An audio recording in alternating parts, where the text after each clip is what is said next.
परम सत्कायोग गुरु प्यारी सात संगत जी राधा स्वामी जी। सात संगत जी, आज 7 जनवरी 2024 के दिन बाबा जी ने मुंबई में सत्संग फरमाया था। सत्संग में समझाई कुछ बातें आप सभी से साझा कर रही हूँ जी। आज बाबा जी 9:15 पर स्टेज पर आ गए थे और बाबा जी ने 9:25 पर सत्संग शुरू किया और आज 5वीं पातशाही की बाणी लेकर सत्संग शुरू किया। आज निरंजन प्रभ निरंकारा। बाबा जी ने सबसे ज्यादा ध्यान नाम सिमरन पर रखा। बाबा जी ने फरमाया कि हमने भक्ति उस एक की करनी है। मालिक 2 या 3 नहीं है, मालिक एक ही है। हमने भक्ति उस एक की करनी है। फिर बाबा जी ने बाणी में से उदाहरण देते हुए फरमाया, एक पिता एकस के हम बारिश। बाबा जी ने फरमाया कि हमने अपने आप को अलग अलग धर्मों मजहबों में बांट लिया और जो चीज बांटी भी नहीं जा सकती हमने तो उस मालिक को भी बांट दिया। और बाबा जी ने कर्मों के हिसाब के बारे में फरमाया कि कर्मों का कानून अटल है। आपने फरमाया कि जो भी हम कर्म करेंगे, चाहे कोई अच्छा कर्म है या बुरा, उसका हिसाब किताब करने के लिए हमें वापस इस दुनिया में आना ही पड़ेगा। कुछ हिसाब किताब हम इसी जन्म में कर लेंगे और कुछ हिसाब किताब अगले जन्म में करने होंगे। आप जी ने फरमाया कि हमें मुक्ति चाहिए और कर्मों के हिसाब किताब से हमें मुक्ति सिर्फ शब्द ही दिला सकता है। जो मालिक ने हमें वह उत्तम से उत्तम जूनी बख्शी है, इसका हमने पूरा ही सदुपयोग करना है।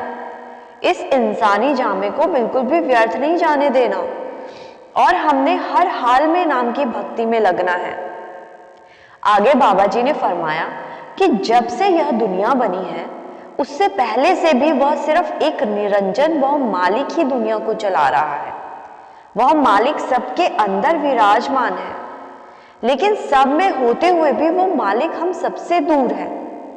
उसका कारण यह है कि हम मोह माया में फंस चुके हैं। हम इंद्रियों के दायरे में आकर फंसे हुए हैं।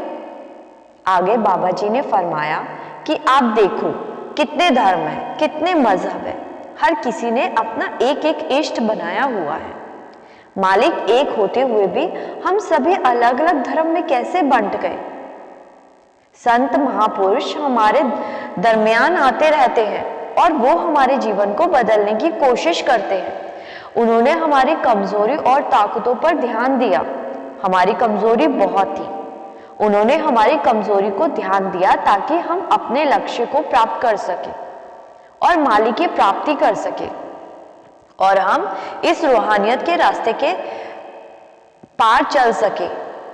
मगर हम परखों में पड़ गए और एक सोच बना ली कि हिंदुओं का अलग तरीका है, मुसलमान का अलग तरीका है, सिखों का अलग तरीका है और ईसाइयों का अलग तरीका है।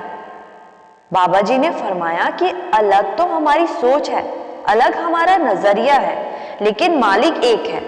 अंदर का रास्ता एक है। बाहर समझाने का तरीका अलग अलग जरूर है, लेकिन अंदर मालिक तक जाने का रास्ता सिर्फ एक ही है। बाबा जी ने बच्चों का उदाहरण देते हुए फरमाया कि हम बच्चे को स्कूल में डालते हैं। बच्चा किसी विषय में अगर कमजोर है तो माँ बाप उसकी ट्यूशन रख देते हैं ताकि बच्चा इस विषय में पास हो सके। लेकिन माँ बाप को चाहिए कि बच्चे को सारे सब्जेक्ट की तरफ भी ध्यान देना है। अगर वह एक विषय की तरफ ध्यान देंगे तो फिर वह अपनी क्लास को पास नहीं कर पाएगा। इसीलिए हमने भी अपनी सभी कमजोरियों को ध्यान में रखते हुए मालिक की तरफ चलना है। आगे बाबा जी ने फरमाया कि हमारे देश की सभ्यता चीन, अमेरिका और दूसरे देशों से अलग है। उनकी सोच अलग है, रहने के तरीके अलग अलग है। इसीलिए हम इन दायरों में फंस गए और मालिक से दूर होकर बैठ गए।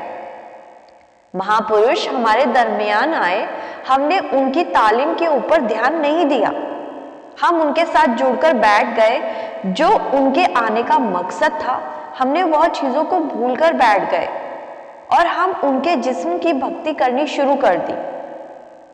हम अगर किसी को संत महात्मा कहते हैं तो कभी सोचा है किस लिए कहते हैं? क्योंकि वह परमार्थ के साथ जुड़ा हुआ है और हमारे बीच एक उदाहरण बन के आया है। जिससे कि वह हमें समझ सके कि हमने कौन सी भक्ति करनी है और कौन सा साधन अपनाना है। क्या कभी किसी धर्म और मजहब ने हमारे को यह बताया कि 2 मालिक है या 3 मालिक है? मालिक सिर्फ एक ही है। जब सभी ही मानते हैं कि मालिक एक है, तो हमने इन चीजों में फर्क कैसे कर लिया? बाबा जी ने पलटू साहब का भी उदाहरण देते हुए फरमाया, पलटू एको एक है, दूजा ना है कोई। हमने महापुरुषों की शिक्षा के ऊपर ध्यान देना है कि उन्होंने हमें क्या समझाने की कोशिश की है, लेकिन हम सारी उम्र बाहर मुखी साधनों में रहकर फंस जाते हैं।